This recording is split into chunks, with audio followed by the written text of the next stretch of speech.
Hoje é 26 de outubro de 2021. Sou Márcia Chueira e falo direto de Cuba. A tentativa de golpe contra Cuba continua e os Estados Unidos nem disfarçam sua participação. Os encarregados da Embaixada Norte-Americana em Havana fazem pronunciamentos e se reúnem com os oposicionistas. Em Miami, realizam manifestações com a participação de funcionários do governo, como se o ato de 15 de novembro estivesse convocado para lá. Além disso, um representante do governo Biden já ameaçou com retaliações caso o governo da ilha não permita os atos. No momento, a situação é esta. Os promotores da manifestação pediram autorização para realizá-la. A autorização foi recusada porque o objetivo fere frontalmente a Constituição numa cláusula pétrea, ou seja, uma cláusula que não pode ser alterada. A Constituição de Cuba diz que a opção pelo socialismo é irreversível e que essa decisão não pode ser modificada.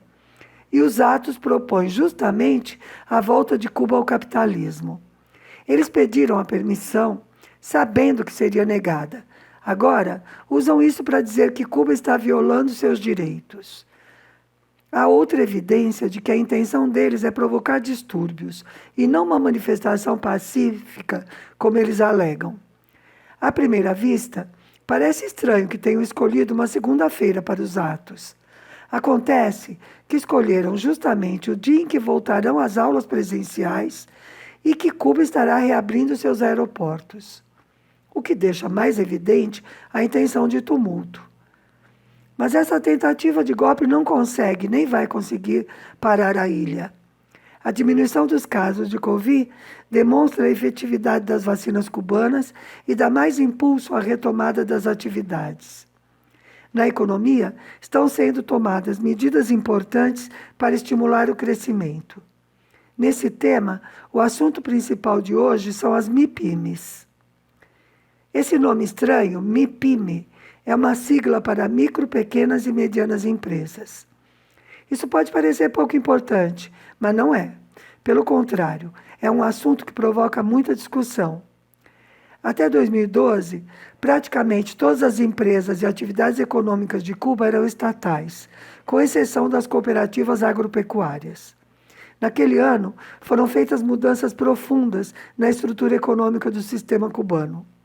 Voltou a existir a propriedade sobre imóveis e veículos, ou seja, as pessoas voltaram a poder comprar e vender esses bens. Antes, tinham somente a posse, usavam o bem, mas não podiam negociá-lo. No caso dos imóveis, podiam permutá-los, mas não vender. Além disso, em 2012 também surgiu a possibilidade de ter pequenos negócios, como trabalhadores por conta própria, o que nós chamamos de autônomos. Parece pouco, mas isso rompia o monopólio do Estado sobre as atividades econômicas. Outras mudanças foram sendo feitas ao longo desse tempo. Por exemplo, criou-se a possibilidade de organizar cooperativas não agropecuárias, que reúnem pequenos produtores de bens e serviços. Agora, com as MIPIMES, essas mudanças vão ganhar corpo. A questão é que há em Cuba mais de 2.000 empresas estatais e, ao mesmo tempo, 600 mil trabalhadores por conta própria.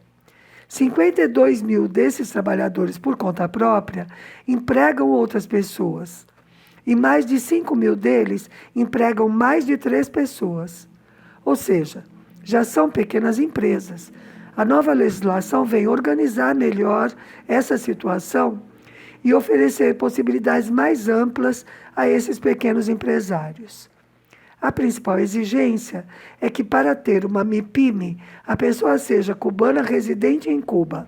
Ou seja, não basta ter nascido aqui, deve ser residente permanente no país.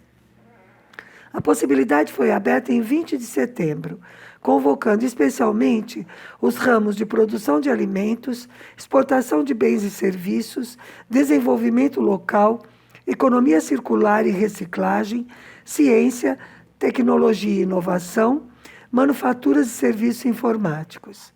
Em menos de um mês, o Ministério de Economia e Planejamento recebeu mais de 550 solicitações de aberturas de MIPIMES, o que dá uma ideia das possibilidades desse setor.